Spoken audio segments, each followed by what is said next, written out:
Ah, so you came to be the next action hero. You have much to learn. So if you're always positive, you always be influencing people. And if you're uplifting, the other person will catch your behavior and your emotional, and you became contagious. If you're negative, the other person will become negative. If you're positive, the other person will become positive. If you're talkative, the other person will become talkative. So this is how you influence people, is by first managing your own emotions, and when you know how to handle your emotions, the other person will be contagious and follow your positivity. It's just like whenever like Eric Thomas, first thing he needs to do is get himself all excited. If he's not excited himself, how does the crowd becomes motivated and inspirational? Like first you got to change your own state and become really emotionally positive. So the best way to give back feedback or criticism is to be specific and don't be negative about it. Offer a solution and do it face to face, and you got to show empathy about it. So if someone did something wrong, you don't say, "Hey, you're no good." That's a bad way to give feedback or criticism. But if you say, "Hey, you can do it this way because this way is better," and you can offer a solution. "Hey, you can like make the food this way because it will be more tastier," and you got to be happy when you do it. And you got to do it face to face, and also you got to show empathy about it. It's also how you say it and the voice of tone and what kind of face you have when you say, give this critic or like feedback to this person. And best of all, you got to do it like face to face or like away from other people. So, well, you just need to figure it out, innit? Sometimes it's better to do it in front of people, but you need to know how to do it. There's a big difference. Now there's self-motivation, and you need to always self-motivate yourself. You got to know yourself and know how to motivate yourself. It's like Zig Ziglar knew how to motivate himself every morning. He would get up and say, it's the opportunity clock. So he gets up and say, it's not called an alarm, it's called an opportunity clock. And he say, this is an opportunity to make your future better. So he was always positive. That's why Zig Ziglar was a really good coach, because he teach people how to think positive. And the next part is empathy. Empathy is having the power to know what other people is thinking or how they're feeling, and that is good for sales and teaching and managing people, because when you're teaching you got to know what they're thinking and feeling, and when you're doing sales you got to see other people's reactions. Sometimes if you like being too pushy, you might push away the sales, you might push away the customer, and you have to like watch their reaction, listen to their voice. And you got to know how to management people. So a lot of the time people like talk down to someone in management, whereas they can take it to another room and give the other person some respect, and then tell them what they did wrong and how they can improve it. And so this being aware of your surrounding and how you make the other person feel.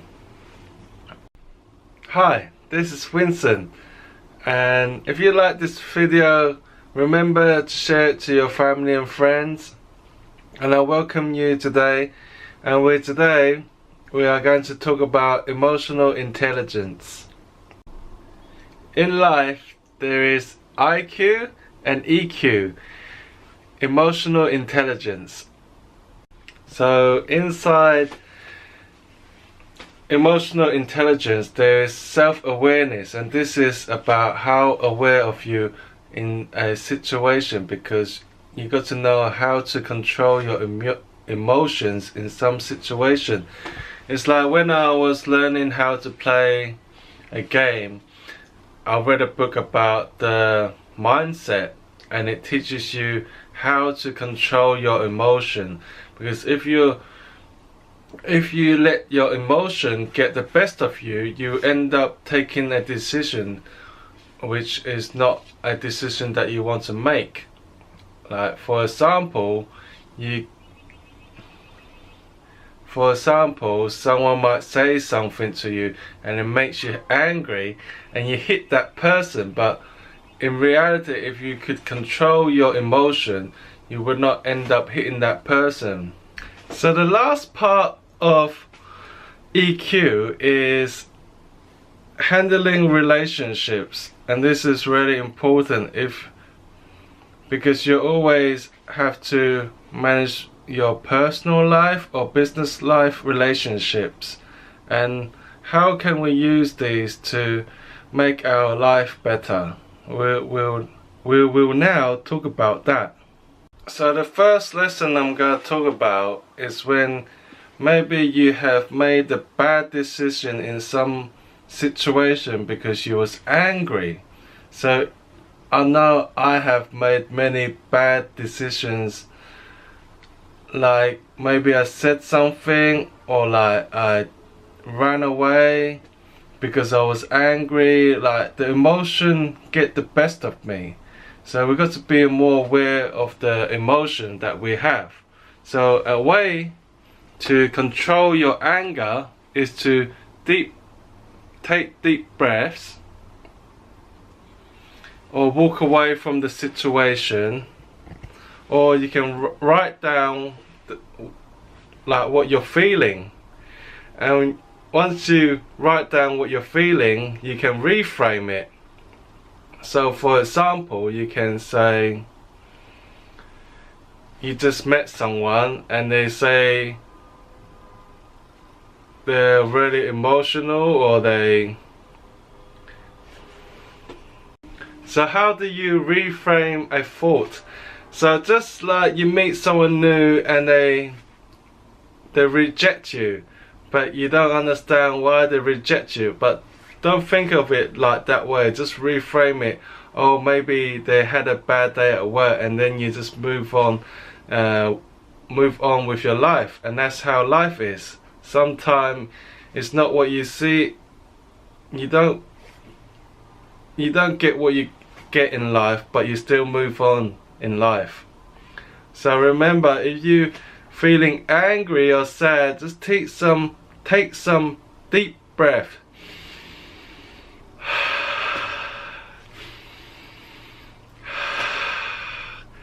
Or you can just walk away from the situation and don't think about the bad thoughts, and then it will calm yourself down.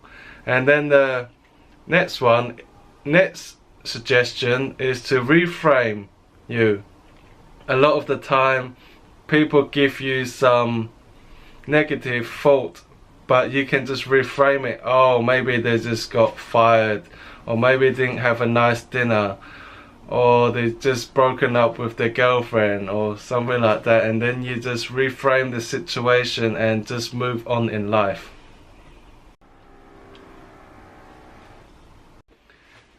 Oh, didn't see you there. Hello. Wow, we're gonna talk about when you're sad, you want to distract yourself, and the best way to distract yourself is to go and do some physical exercise, and that will get your blood going, and you will feel better after that.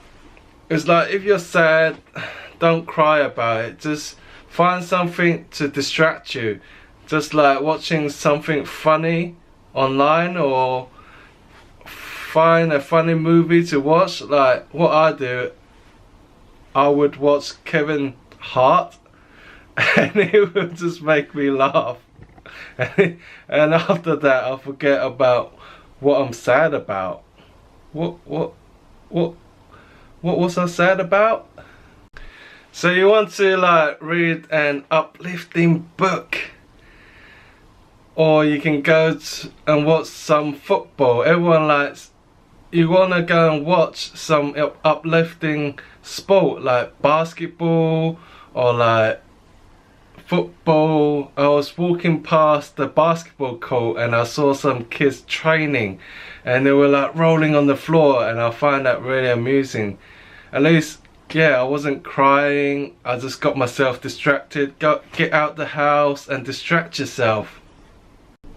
So it talks about another way to combat sadness. Another way to combat sadness is to go and do some physical exercise. Because when you're depressed, you're in a low state. But when you do some exercise, you get yourself into a higher state, and that will make you more happier. So you want to combat sadness by going and doing the task that you always wanted to do. After you finish that task, just like I need to go and throw out the trash now, I can go and throw out the trash and feel good about it, because afterwards I won't get told off for not taking out the trash. So whenever a negative situation happens, so whenever a bad situation happens, you want to reframe it. It's like, I've been fired so many times from a job, but I'm still happy because I always reframe the situation. Because whenever one door closed, God always open a window for you. So whenever one door closes, another opportunity is awaiting for you. God has already 安排你的生命. So God already has got a path for you to follow, so don't worry about it. So if there's a bad situation, you want to reframe it. You can think like, oh no, why has this to happen to me? But another way of thinking about it is that you can think, okay, it happened, and what did I learn from it? And now I need to move on now. Another way of making yourself feel better is helping other people in need. A lot of the time I will help people for free, and then you will learn something from the experience, and the other person will be happy for you because you helped them. And in that situation you will feel better for yourself, and you will really feel better. It feels like, as like Tony Robbins said, one of the human need is to contribute. If you contribute to the society will give back something to you. So keep contributing.